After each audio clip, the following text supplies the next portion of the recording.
Hi viewers, welcome to south education channel. இன்னைக்கு நம்ம சேனலில் ஒரு டிஃப்ரெண்ட்டான பாராமெடிக்கல் கோர்ஸை பற்றி தான் பார்க்க போகிறோம். அந்த கோர்ஸ் என்னன்னு பார்க்குறதுக்கு முன்னாடி நீங்கள் நம்ம சேனல் இன்னும் சப்ஸ்கிரைப் பண்ணல அப்படின்னா கீழே உள்ள சப்ஸ்கிரைப் பண்ண கிளிக் பண்ணி சப்ஸ்கிரைப் பண்ணிக்கோங்க. கூட ஒரு பெல் ஐகான் வரும், அதையும் மறக்காமல் கிளிக் பண்ணி நம்ம வீடியோக்குள்ளே வாங்க. இன்னைக்கு நம்ம வீடியோவில் எதை பற்றி பார்க்க போகிறோம் அப்படின்னா பிஎஸ்சி ரெஸ்பிரேட்டரி தெரப்பி அப்படிங்கிற ஒரு பெஸ்ட்டான பாராமெடிக்கல் டிபார்ட்மெண்ட் பற்றி தான் பார்க்க போகிறோம். இந்த டிபார்ட்மெண்ட்டுக்கு காம்படிஷன் தமிழ்நாட்டில் ரொம்ப கம்மியாக இருக்குது.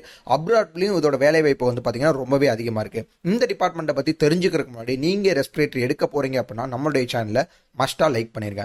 பிஎஸ்சி ரெஸ்பிரேட்டரி தெரப்பி இந்த டிபார்ட்மெண்ட் வந்து பார்த்தீங்கன்னா அலைடு ஹெல்த் சயின்சஸ் கீழே வரும், அதாவது ஏஹெச்எஸ் அப்படின்னு சொல்லுவாங்க. அந்த டிபார்ட்மெண்ட் கீழே பாராமெடிக்கல் கோர்சஸில் வரும். இந்த டிபார்ட்மெண்ட் நீங்கள் 4 இயர்ஸ் ஸ்பெண்ட் பண்ணி படிக்கிற மாதிரி இருக்கும். 3 வருஷம் ஹாஸ்பிட்டலில் படிப்பீங்க. லாஸ்ட் 1 வருஷம் உங்களுக்கு இன்டர்ன்ஷிப்பில் ட்ரைனிங்காக கொடுப்பாங்க.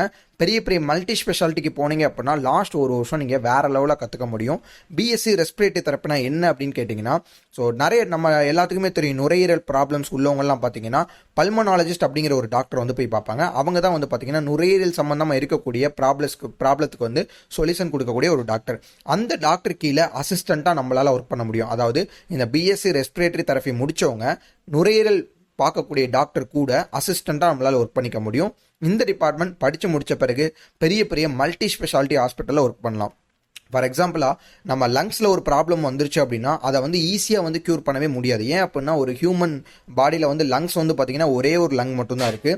ஸோ அந்த லங்ஸுக்கு ஏதாவது ப்ராப்ளம்ஸ் வந்துருச்சு அப்படின்னா அது ரொம்பவே கேர்ஃபுல்லாக வாட்ச் பண்ணி அதை வந்து எப்படி க்யூர் பண்ணலாம் அப்படிங்கிறத பார்ப்பாங்க. ஸோ பல்மனாலஜிஸ்ட் வந்து பார்த்திங்கன்னா ரொம்பவே ஒரு கஷ்டமான டிபார்ட்மெண்ட். அதுவுமே பல்மனாலஜிஸ்ட்டு கூட இருக்கிற இந்த பிஎஸ்சி ரெஸ்பிரேட்டரி முடித்த டிபார்ட்மெண்ட்டில் உள்ளவங்களும் ரொம்பவே ஒரு நல்ல டிபார்ட்மெண்ட், கஷ்டமான டிபார்ட்மெண்ட் அப்படின்னு கூட சொல்லலாம். ஏன் அப்படின்னா ஃபார் எக்ஸாம்பிள் இப்போ கிட்னி வந்து ஏதாவது ப்ராப்ளம்ஸ் ஆயிடுச்சு அப்படின்னா, கிட்னி வந்து ப்ராப்ளம்ஸ் ஆயிடுச்சுன்னா அனதராக இன்னொரு கிட்னி இருக்குது, ஸோ அதை வச்சு ஈக்குவல் பண்ணிக்கலாம். பட் லங்ஸ்ன்னு வந்து பார்த்துக்கிட்டேன் ஹியூமன் பாடிக்கு ஒரே ஒரு லங்ஸ் மட்டும்தான். ஸோ நுரையீரலில் ஏதாவது ஒரு ப்ராப்ளம்ஸ் வந்துருச்சு அப்படின்னா இந்த பல்மனாலஜிஸ்ட் வந்து பார்த்தீங்கன்னா ஃபுல் அண்ட் ஃபுல் அவங்களுக்கு சப்போர்ட் பண்ணி அவங்களுக்கு ட்ரீட்மெண்ட் கொடுப்பாங்க.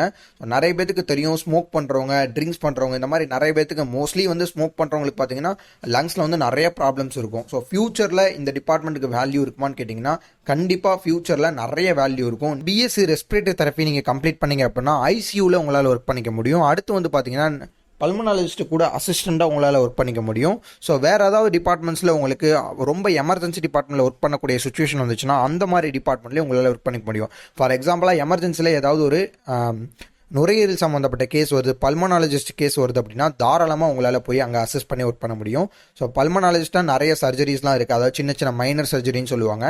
நுரையீரல் சம்மந்தப்பட்ட சர்ஜரிக்கெலாம் வந்து பார்த்தீங்கன்னா நீங்கள் பல்மனாலஜிஸ்ட் கூட இருந்து அசிஸ்டண்ட்டாக ஒர்க் பண்ணிக்க முடியும். அப்ராடில் இதுக்கான சேலரி வந்து பார்த்தீங்கன்னா ஆஸ் ஆஃப்னா ஒரு நல்ல சேலரி கொடுத்துட்ருக்காங்க. பாராமெடிக்கல்லே அதிகமாக சம்பாதிக்கக்கூடிய டிபார்ட்மெண்ட் அப்படின்னு பார்த்தீங்கன்னா இந்த ரெஸ்பிரேட்டரி தெரப்பிக்கு வந்து ஒரு நல்ல சேலரி கொடுக்குறாங்க. நர்சிங்க்கு கொடுக்கக்கூடிய சம்பளத்தை விட அதிகமான சம்பளம் இந்த ரெஸ்பிரேட்டரி டெக்னாலஜிக்கு வந்து கொடுத்துட்ருக்காங்க. ஸோ நான் படித்து முடிச்சோடனே அப்ராடுக்கு போகணும், அப்ராடில் போய் ஒரு நல்ல சேலரி வாங்கணும் அப்படின்னா கண்டிப்பாக இந்த ரெஸ்பிரேட்டரி டெக்னாலஜி வந்து சூஸ் பண்ணலாம். இன்கேஸ் இந்த வீடியோ பார்த்துட்டு இருக்கோங்க ரெஸ்பிரேட்டரி தெரப்பி தமிழ்நாட்டில் ரொம்ப லோ ஃபீஸ் ஸ்ட்ரக்சர்ஸில் படிக்கணும், அதுவும் ஒரு நல்ல ஸ்டாண்டர்டான யூனிவர்சிட்டியில் படிக்கணும். அந்த காலேஜ் அந்த யூனிவர்சிட்டி சவுத் சைடு, அதாவது தமிழ்நாட்டிலே சவுத் சைடு இருந்தால் எனக்கு ரொம்பவே பெனிஃபிட்டாக இருக்கும். நான் சவுத் சைடாக இருக்கேன். ஸோ சவுத் சைடு ஒரு நல்ல ஸ்டாண்டர்டான யூனிவர்சிட்டியில் படிக்கணும்னு ஆசைப்படுறவங்க மறக்காமல் இப்போவே டிஸ்கிரிப்ஷனில் நம்பருக்கு கால் பண்ணுங்கள். சவுத்தில் ஒரு நல்ல ஸ்டாண்டர்டான யூனிவர்சிட்டியில் உங்களால் இந்த பிஎஸ்சி ரெஸ்பிரேட்டரி தெரப்பி அட்மிஷன் போட முடியும். உங்கள் ஃப்ரெண்ட்ஸ் யாராவது ரெஸ்பிரேட்டரி தெரப்பி படிக்கணும்னு இன்ட்ரெஸ்ட்டாக இருந்தாங்கன்னா அவங்களுக்கு இந்த வீடியோவை ஷேர் பண்ணுங்கள்.